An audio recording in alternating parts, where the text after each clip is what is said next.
We're back to the Viking Ship. We're not done with this yet.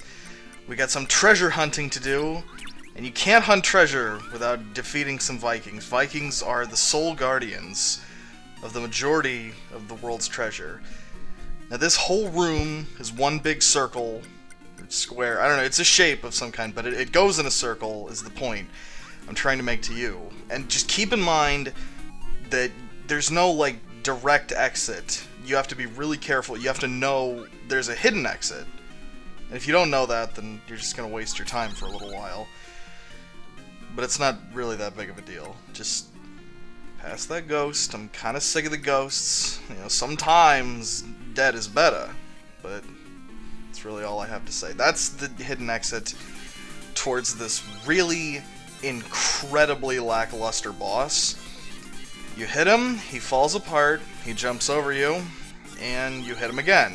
Granted, yes, he can throw his hammer, it can hurt you, but the problem is you can only hit him once, and you have to wait for him to do this whole falling apart thing.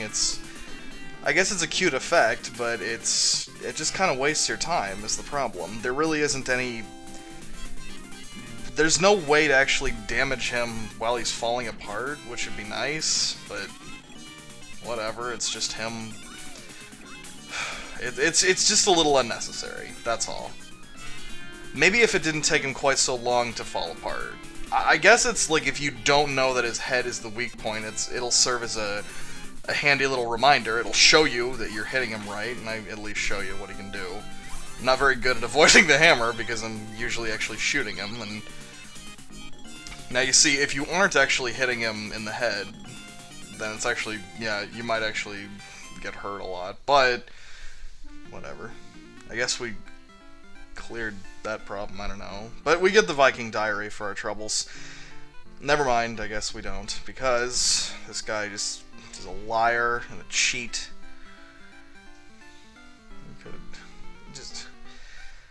I don't know why everybody feels the need to lie to Ronald. He's a good duck.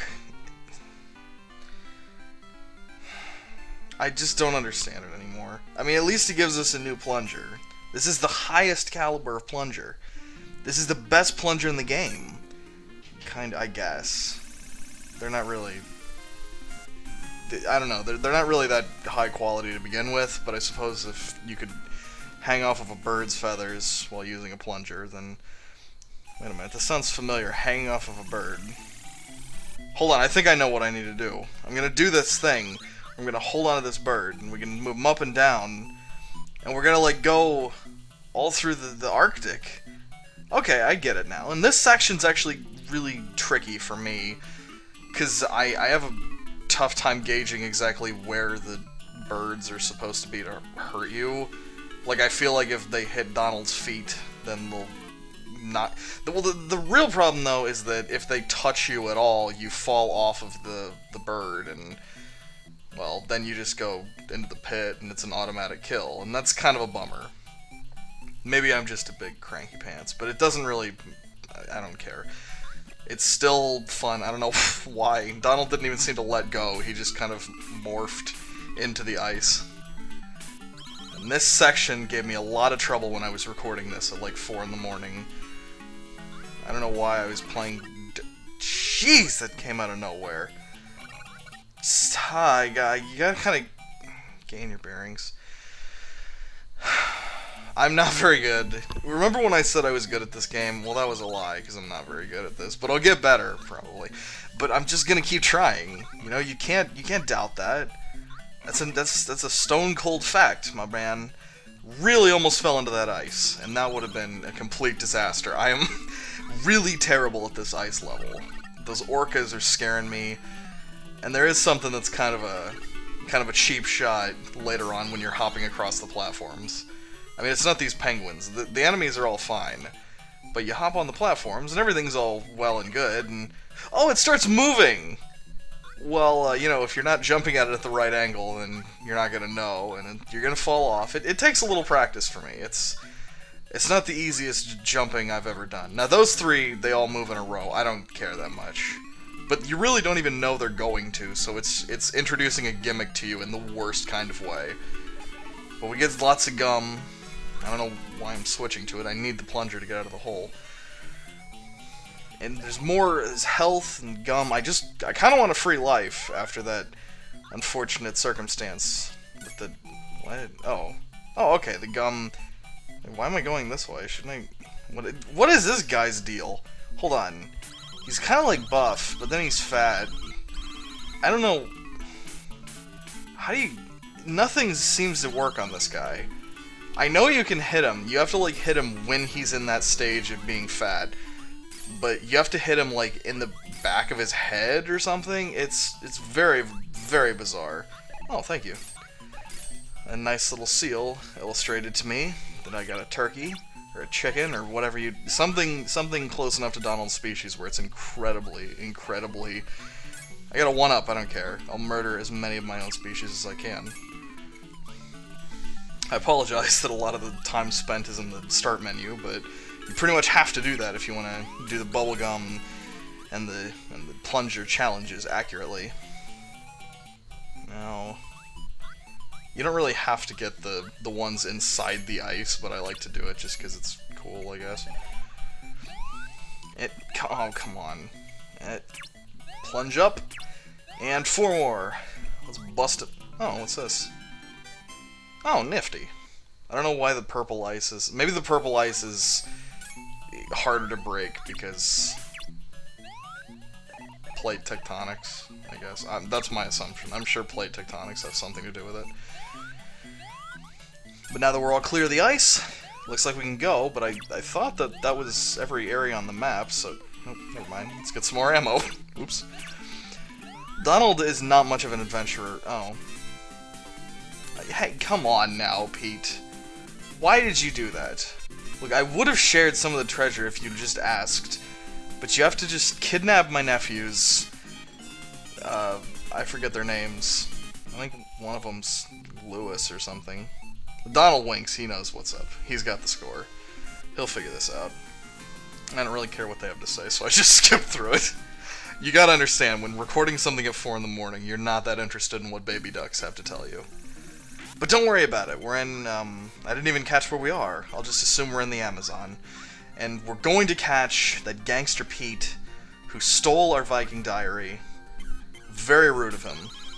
But we gotta hold on to this bird again first, because they introduced this gimmick once. Of course they're gonna use it again. And that bird down there is never going to hit us, so I don't even know what his deal is. I think it depends where you grab onto the plunger, whether or not the birds will spawn, and where they will. So just, I don't know. If you give it a try, let me know how it turns out. See if it goes differently for you. But don't shoot all those fish. Like, I mean, those are rare Amazonian piranhas, and I don't think. Well, I mean, I don't know. I'll shoot them because they're stupid. But I'm just saying, like, if Greenpeace comes after me, it's because I am murdering a lot of endangered species. Fictional endangered species, which are the most endangered of all. Whew. I never really noticed. I talk a lot. I apologize. Oh, one of these things again. Well, at least it's going the right direction. It's going in the right, just like our country should. Am I right, folks? But instead of that horrible, scary, I don't know. I wish they would introduce. The problem I have with this game is that it introduces gimmicks in a sense that, like, there is immediately danger to them, and that doesn't seem very fair.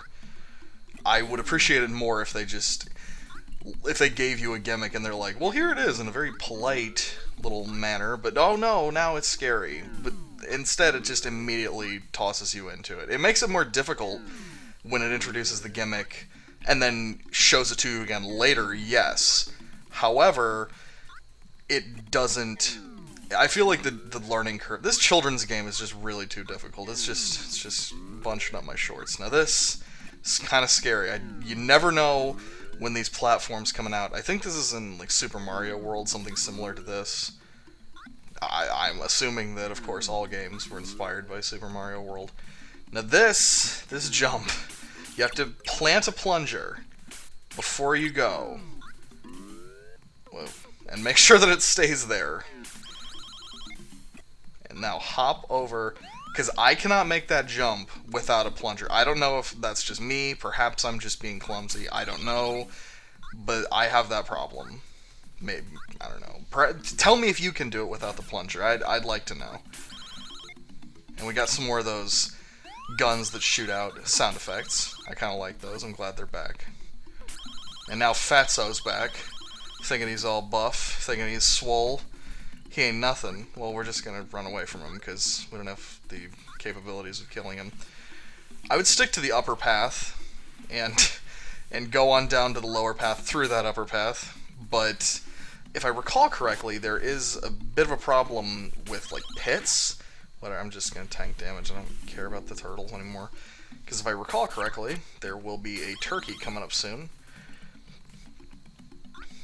I know that in this area, this pit, if you fall from that hole up there, you have no idea of knowing that that leads to a pit, which just seems really, honestly, pretty unfair. That's not very good game design. There are a few questionable things in Quackshot. Like, playing as a duck, it's like, what? Why am I...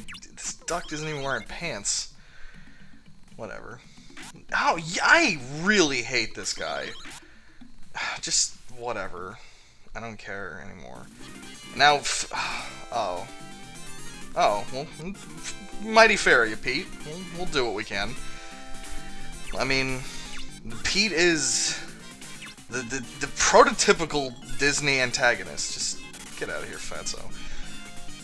So, I mean, I assume that Pete is our final boss in his big pancake flattener machine. We're gonna use the popcorn on him, though, just because why not, you know?